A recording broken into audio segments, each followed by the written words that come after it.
こんにちは、翔平です。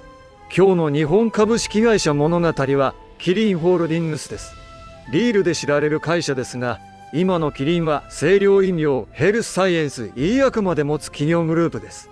麦から始まった技術がどのように食と医の2つの水脈へ広がったのかを見ていきます。物語の入り口は明治時代の横浜にあります。ジャパンブルワリーという会社が近代的なビール作りの土台を作りました。港、外国人居留地、麦、醸造技術、キリンの源流には海外の技術を日本の産業へ取り込む時代の空気があります。1907年、キリンビールが創立されます。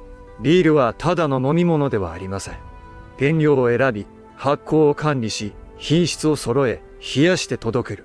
そこにはものづくりと科学と物流が重なっていました。戦後の日本でビール市場は大きく育ちました。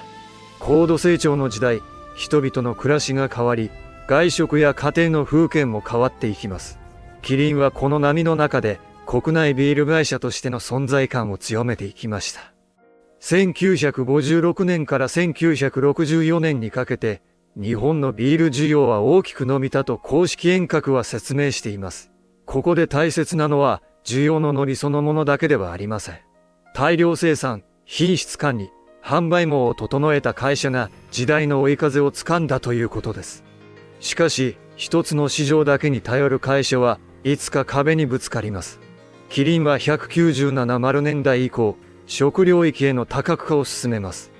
ビールで磨いた発酵、品質管理、ブランド作りを別の飲み物や食品の世界へ広げていきました。清涼飲料はキリンを見る上で重要なもう一本の川です。お茶、水、コーヒー、無糖飲料、機能性に近い飲料。ここでは商品を進めるのではなく、飲む場面の広がりと種類だけに頼らない事業構造として見ます。キリンの物語をつなぐ言葉は発酵です。発酵は味を作る技術であると同時に、微生物を理解し、品質を管理し、新しい価値を探す技術でもあります。この考え方が後の医薬やヘルスサイエンスへ続く橋になります。198年代以降、キリンは医薬の領域へ踏み出します。ビール会社がなぜ医薬へ向かうのか不思議に見えるかもしれません。しかし、発酵やバイオテクノロジーの知見を持つ会社にとって、生命科学は遠い世界ではありませんでした。2007年、キリンファーマが設立されます。これはキリンの医薬事業を担う会社としての節目です。飲料の会社が研究開発、製造、販売、規制対応という全く違う時間軸の事業を育て始めた瞬間でもあります。2008年にはキリンファーマと共和発酵工業の医薬事業が合流し、共和発酵キリン、現在の共和キリンが生まれます。ここでキリンの物語はさらに変わります。麦と発酵の会社が抗体医薬などの先端領域を持つグループへ近づいていきました。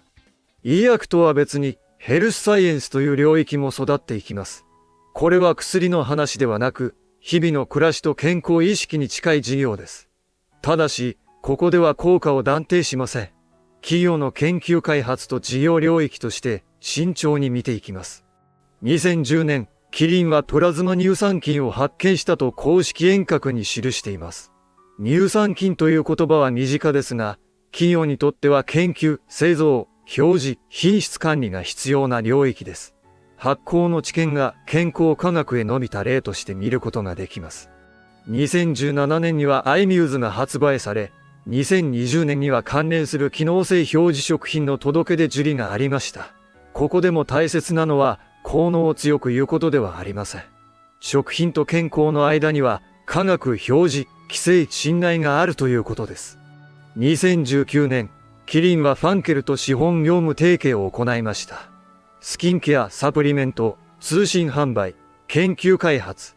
キリンが持つ発酵や飲料の知見と、ファンケルが持つ顧客接点が、ヘルスサイエンスの広がりを作ります。ヘルスサイエンスは日本だけの話ではありません。ブラックモアズのような海外ブランドも、キリンの健康科学領域を読む手がかりになります。国や地域が変わると、規制習慣、ブランドの信頼の作り方も変わります。2026年、キリンは長期ビジョン、イノベート2030を発表しました。ここで目指すのは、種類、飲料、医薬、ヘルスサイエンスを別々に持つだけではありません。人と技術の力で事業の間に橋を架けることです。では、翔平の小さな帳簿を開きます。キリンを見るときは、売上の大きさだけでなく、どの事業がどんな性格の利益を持つのかを見る必要があります。種類、飲料、医薬、ヘルスサイエンスでは、成長の速さもリスクも違います。2025年通期の売上収益は2兆4333億円でした。公式サイトでは、ノーマライズドオペレーティングプロフィットが2518億円と示されています。数字は大きいですが、本編では金額の暗記より事業の柱の違いを読むことが大切です。2026年第1四半期の売上収益は5730億円でした。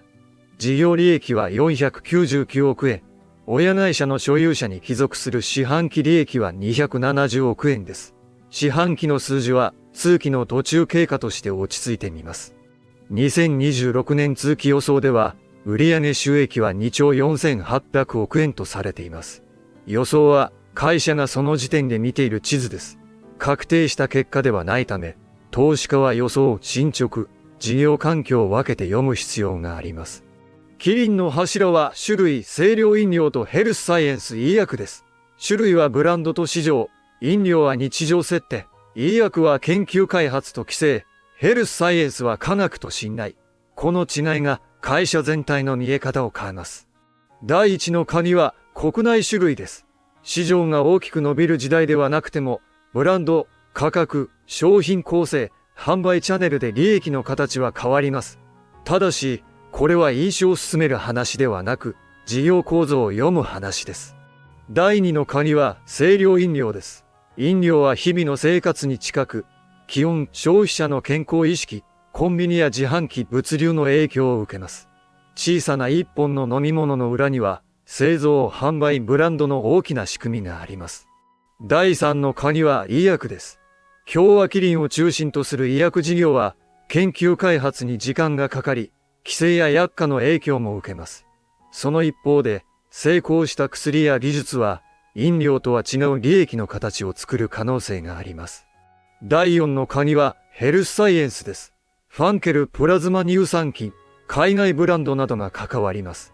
ここでは健康効果を語りすぎず、研究、表示、品質、顧客との信頼が収益につながるかを見ることが大切です。第5の鍵は研究開発です。キリンは発酵とバイオテクノロジーを長く磨いてきました。研究はすぐに利益になるとは限りませんが、会社の未来の選択肢を増やす見えない資産でもあります。第6の鍵はポートフォリオです。種類で生んだキャッシュ、飲料の接点、医薬の研究力、ヘルスサイエンスの成長。この組み合わせがうまく働くかどうかが、キリンを見る上で大きな論点になります。リスクの一つ目は、種類市場です。人口動態、飲まない選択、規制、健康意識、責任ある販売。種類会社は、利益を追うだけでなく、社会との約束を守りながら事業を続ける必要があります。二つ目は、原材料と為替です。麦、包材、エネルギー、物流、人件費。海外事業や輸入原料が関わるほど、為替も数字を動かします。価格改定と需要のバランスも重要になります。三つ目は医薬の研究開発です。新薬の開発には時間と費用がかかり、うまくいかないこともあります。承認、薬価、競争環境も変わります。医薬は成長の柱である一方、読み方に注意が必要な事業です。四つ目はヘルスサイエンスです。健康に近い商品は信頼が何より重要です。表示、品質、科学的根拠、規制、競合。期待が大きい分、言葉の使い方を間違えると、ブランドを傷つけることがあります。5つ目は買収統合です。ファンケルや海外ブランドを持つことは成長の入り口です。しかし、買った後に文化、販売、研究、システムをどうつなぐかが本番です。統合には時間がかかります。今日の鍵を3つにまとめます。1つ目は、キリンは麦から始まった会社だということです。ビールの歴史は、発酵、品質、ブランド、流通を学ぶ学校のような役割を果たしました。2つ目は発酵が事業を広げたことです。発酵を知る会社は味だけでなく微生物、品質、バイオテクノロジーへ進む道を持ちます。そこから飲料、医薬、ヘルスサイエンスへの橋が生まれました。3つ目は食と胃の2つの水脈です。片方は日々の生活に近く、もう片方は研究開発と規制に近い。キリンはその2つを同じグループの中でどう生かすかを問われています。そして最後に、投資家が見るべきなのは一つの商品ではありません。種類の責任、飲料の接点、医薬の研究、ヘルスサイエンスの信頼、それぞれが同じ会社の中でどうつながるかです。キリンはビールの会社として始まりました。しかし、現在の姿は麦畑と研究所と医薬の道が交わる企業グループです。懐かしいブランドの奥に発酵とバイオテクノロジーの長い物語があります。今日の日本株式会社物語はキリンホールディングスでした。次にこの会社を見るときはビールの名前だけでなく食と胃をつなぐ技術の流れを思い出してみてください。翔平でした。また次の物語でお会いしましょう。ご視聴ありがとうございました。チャンネル登録で次の日本株式会社物語もお楽しみください。